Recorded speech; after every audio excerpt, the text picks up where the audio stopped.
शुभ प्रभात प्यारे बच्चों। मैं संजीत पांडे, प्रवक्ता divine public school Mohanapur Gorakhpur के वीडियो पाठशाला में आपका बहुत बहुत स्वागत करते हैं। बच्चों, आज हम कक्षा 12वीं विषय हिंदी वितान भाग 2 के प्रथम अध्याय जो मनोहर श्याम जोशी की कहानी सिल्वर वेडिंग है उसका द्वितीय व्याख्यान देखेंगे, अर्थात लेक्चर सेकेंड आज हम देखेंगे। पेज नंबर 5 आप बुक में देखेंगे। किसी तरह की कोई असुविधा आपको होगी, कोई वर्ड, कोई शब्द या कोई वाक्य या किसी तरह की और आपको दिक्कत होगी तो बेहिचक आप पूछने का प्रयास करिएगा। उस शब्द को, जिस शब्द से आपको दिक्कतें या किसी तरह की बाधा उत्पन्न होती होगी तो आप उसको सर्किल में कर लीजिए और पुनः उसे पूछने का कार्य करिए। तो आप अपनी बुक वगैरह अपने सामने रख लीजिए, अपनी आवश्यकता की सारी चीज़ें ले लीजिए और उसमें आप सर्किल में करते जाइए। पेज नंबर 5 का फर्स्ट पैराग्राफ है। गए दिनों में हमने देखा था कि यशोधर जी को अपने लड़कों के कृत्यों से, अर्थात जो लड़के उनके अपने ऊंचे ऊंचे ओहदे पर चले गए थे और जब वो काम कर रहे थे तो इस दौरान इनका साइकिल से आना जाना या इनका दफ्तर में काम करना या घर में इनकी जो रवैये आदत थे, इससे इनको उबन जी अपनापन नहीं प्रतीत हो पाता था, क्योंकि बच्चे बड़े हो गए थे और बड़े होने के साथ ही इनको समय नहीं दे पा रहे थे या फिर इनकी घर में नहीं चलती थी। जो ज़्यादा कमाता है, स्वाभाविक सी बात है कि परिवार में जो ज़्यादा कमाता है उसी की हुकूमत चलती है। तो ऐसा हम लोगों ने भी देखा था उस परिवेश में, अपने परिवेश में भी देखा है, आपने भी देखेंगे। और ये लोग जहाँ की ये घटित घटनाएं हुई हैं वहाँ भी ऐसा ही हुआ। तो अपना ढेर सारा टाइम बाहर ही व्यतीत करके यशोधरपन जी का आना होता था। आइए देखते हैं फर्स्ट पैराग्राफ कि अब बड़ा लड़का एक प्रमुख विज्ञापन संस्थान में नौकरी पा गया। उनका जो बड़ा लड़का था वह एक उच्च कोटि का विज्ञापन संस्थान था जिसमें विज्ञापन देना लोगों के लिए गर्व की बात हुआ करती थी, उसमें वो नौकरी पा लेता है। यद्यपि समहाउ यशोधर बाबू को अपने साधारण पुत्र को असाधारण वेतन देने वाली ये नौकरी कुछ समझ में नहीं आती थी। अर्थात पुत्र की योग्यता के हिसाब से जो पोस्ट और जो नौकरी या जो रुतबा, जो रुपए पैसे आदि मिल रहे थे वो इनकी समझ से परे थे। अर्थात इनको नहीं लगता था कि ऐसा होना चाहिए और इतना मिलना चाहिए आदि। सब कुछ असाधारण सा प्रतीत होता था। इनको आश्चर्य कि कहीं कुछ गलत न बेटा कर बैठे और पैसे के मोह में लालच में आकर के कुछ गलत कदम न उठा ले, इस तरह के विचार रही थी। वह कहते हैं कि 1,500 रुपया तो हमें अब रिटायरमेंट के पास पहुंचकर मिल रहा है। अर्थात 1,500 रुपये ये अपना 55-60 साल की अवस्था तक सर्विस करने के बाद इनको लास्ट टाइम में जा कर के मिलना शुरू होता है और इसके पहले इनको नहीं मिलता था। तो बच्चे के अचानक, अर्थात शुरुआती के दिनों में ही इतना पाने के बाद जब उनको इस पर संदेह होता है, शक होता है, तो एक अचंभा सा आश्चर्य होता है कि ऐसा कैसे संभव है। शुरू में ही 1,500 रुपये देने वाली इस नौकरी में जरूर कुछ पेचा होगा। अर्थात शुरुआत में ऐसी कौन सी संस्थान है, कौन सी ऐसी अपने कंपनी है कि शुरू में ही अपने एम्प्लॉय को इतना सारा, अर्थात इतना अच्छा पैसा वह देना प्रोवाइड कराएगी और इतनी कम योग्यता पे। जरूर कुछ पेचा होगा, अर्थात कुछ न कुछ ऐसा टिपिकल काम होगा, कुछ न कुछ ऐसा होगा जो हम परिवार के, अपने बच्चे के, माता पिता के हितार्थ नहीं होगा। ऐसा इनको भय था, संदेह था। यशोधर जी का दूसरा बेटा दूसरी बार IAS देने की तैयारी कर रहा था और यशोधर बाबू के लिए यह समझ सकना असंभव है कि वह जब यह पिछले साल एलाइड सर्विसेज की सूची में माना काफ़ी नीचे आ गया था तब उसने ज्वाइन करने से इनकार क्यों कर दिया। कहते हैं कि इनका जो दूसरा लड़का था वो IAS की तैयारी कर रहा था और एक बात तो इनकी समझ से परे हो गई थी कि वो एलाइड सर्विसेज में कम मेरिट पा करके, अर्थात चयनित तो हो चुका था लेकिन कम मेरिट पाने के कारण उसे अपनी प्रतिभा पर संदेह हो रहा था, अर्थात उसे अपने समाज में, अपनी जिस परिवेश में वो पलता बढ़ता रहता, उसमें उसको संदेह अर्थात झेप सी महसूस हो रही थी, इसलिए उसने ज्वाइन करना उचित नहीं समझा।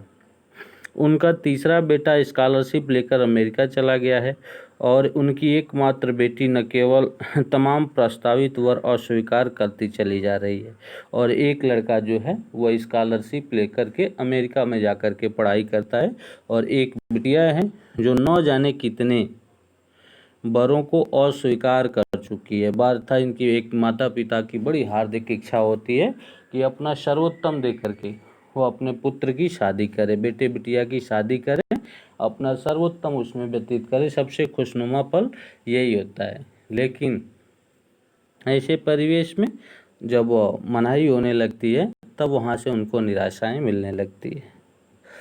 बल्कि डॉक्टरी की उच्चतम शिक्षा के लिए स्वयं भी अमेरिका चले जाने की धमकी दे रही, और तो और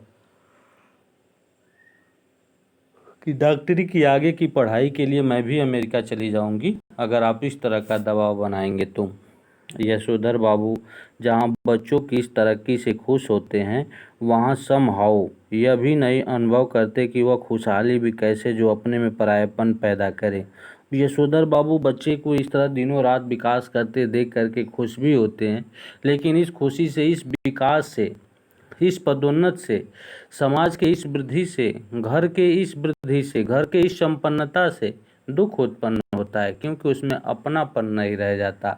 इतनी दूरियां, हम एक होकर के भी दूर दुराव में हैं। ऐसा परिवार पैदा करने से या इस तरह का परिवार संगठन, इस तरह के परिवार को परिवार नाम देने से, पिता पुत्र माता पुत्री आदि का जो संबंध है इसको संज्ञा नाम देने से क्या फ़ायदा है। अपने बच्चों द्वारा गरीब रिश्तेदारों की उपेक्षा उन्हें समाओ जचती नहीं। एनीवे, जनरेशन में गैप तो होता ही है, सुना है ऐसा कहकर स्वयं को दिलासा देता है पिता और कहते हैं खैर ये कोई बड़ी बात नहीं। जनरेशन में अर्थात जब एक पीढ़ियाँ दूसरी पीढ़ियों को जब अपने पुरानी पीढ़ियों को छोड़ करके नई पीढ़ियाँ जब अपने ऊपर सब कुछ लेती है तो फिर इनके दौरान बीच की जो जीवन शैली होती है उसमें कुछ कुछ अंतर देखने को अवश्य मिलता है।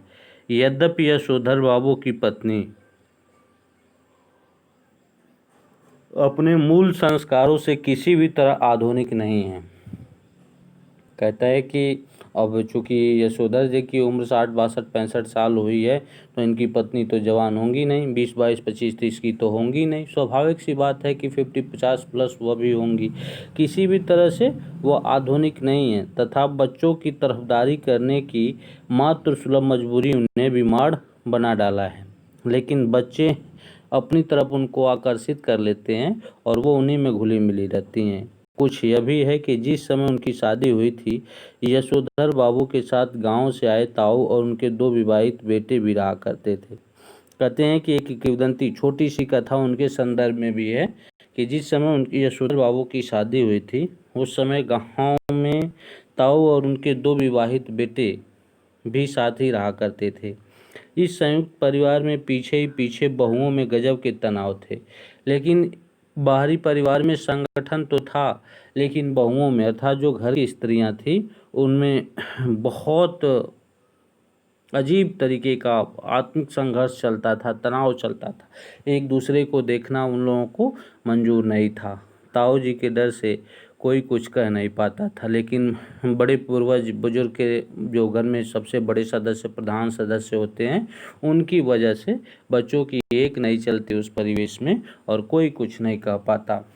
यशोधर बाबू की पत्नी को शिकायत है कि संयुक्त परिवार वाले उस दौर में पति ने हमारा पक्ष कभी नहीं लिया।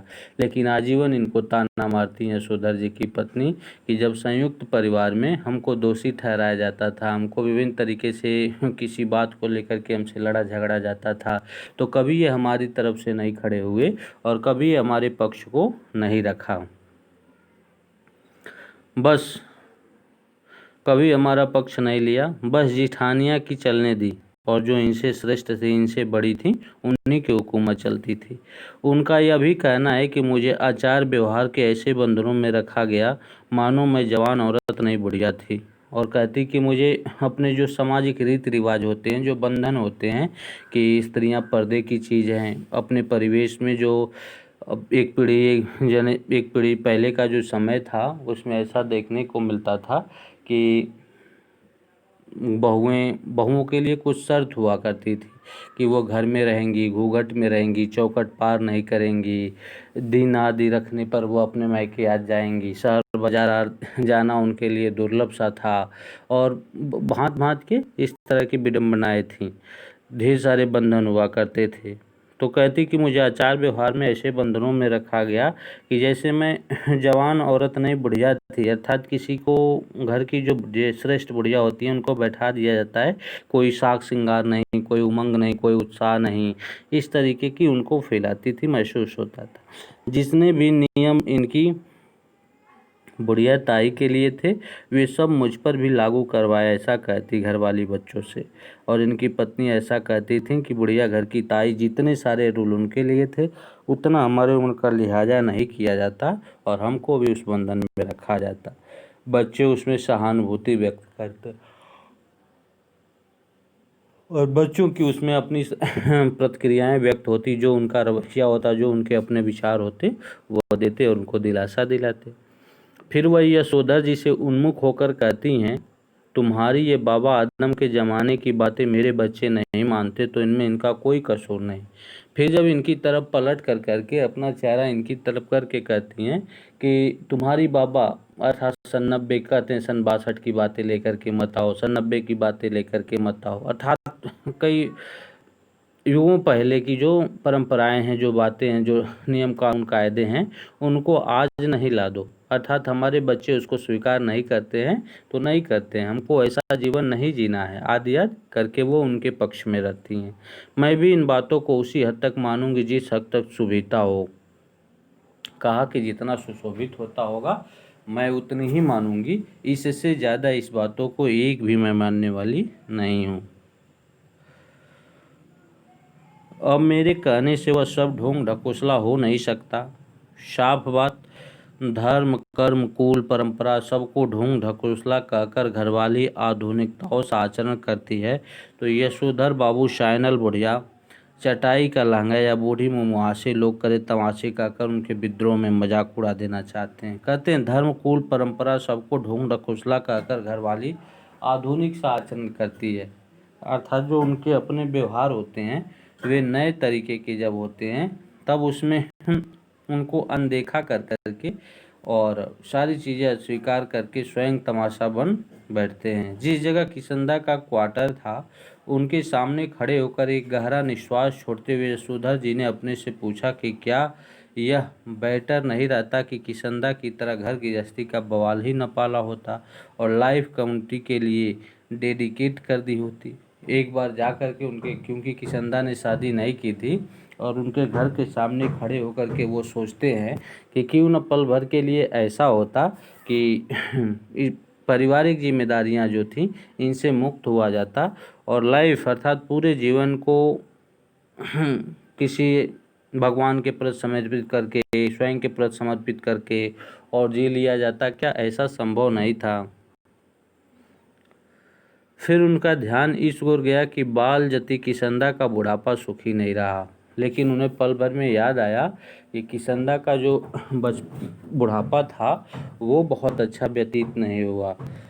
उसके तमाम साथियों ने हौज खास, ग्रीन पार्क, कैलाश कहीं न कहीं जमीन ली, मकान बनवाए, लेकिन उसने कभी इस ओर ध्यान ही नहीं दिया। उन्होंने कहा कि उनके साथियों ने अपने रहने के लिए शहर के अच्छे अच्छे जगहों पर अपने आशियाने स्थापित किए, अच्छे अच्छे चीज़ों को, लेकिन उनका बिल्कुल इधर की तरफ ध्यान ही नहीं जाता था। वो उनके मन में इस तरह का कोई ख्याल आया ही नहीं। रिटायर होने के 6 महीने बाद जब उसने क्वार्टर खाली करना पड़ा तब हद हो गई। और कहते हैं कि रिटायरमेंट के 6 महीने बाद जब वो क्वार्टर खाली करने लगी उस दौरान तो हद हो गई। उसके द्वारा उपकृत इतने सारे लोगों में से एक ने भी उसे अपने यहाँ रहने की पेशकश नहीं की। उनके जितने मित्र हित्र दोस्त नात रिश्तेदार जो कुछ उस शहर में थे किसी ने भी उनको अपने यहाँ स्वीकार नहीं किया कि आइए आप हमारे यहाँ रहिए, इस तरह का आग्रह किसी ने नहीं किया। स्वयं यशोधर बाबू उसके सामने ऐसा कोई प्रस्ताव नहीं रख पाए, क्योंकि उस समय उनकी शादी हो चुकी थी और उनके 2 कमरों के क्वार्टर में 3 परिवार रहा करते थे। और यहाँ तक कि यशोधर देव के मन में भी इस तरह का ख्याल नहीं आया, क्योंकि इनके यहाँ बाल शादी हो चुकी थी और 2 कमरे के क्वार्टर में 3 परिवार रहा करता था। जैसे तैसे यह भी रहते थे, तो किशनदा को कहाँ रखते। किशनदा कुछ साल राजेंद्र नगर में किराए का क्वार्टर लेकर रहा और फिर अपने गांव लौट गया, जहां साल भर बाद उसकी मृत्यु हो गई। ज़्यादा पेंशन खा नहीं सका बेचारा। विचित्र बात यह है कि उसे कोई भी बीमारी नहीं हुई, बस रिटायर होने के बाद मुरझाता सूखता ही चला गया। और जैसे काम से विमुख हुआ, कोई बीमारी नहीं थी, लेकिन दिन प्रतिदिन उसका स्वास्थ्य ढलता चलता चला जा रहा था। जब उसके एक बिरादर से मृत्यु का कारण पूछा, तब उसने यशोधर बाबू को यही जवाब दिया, जो हुआ होगा, यानी पता नहीं क्या हुआ होगा।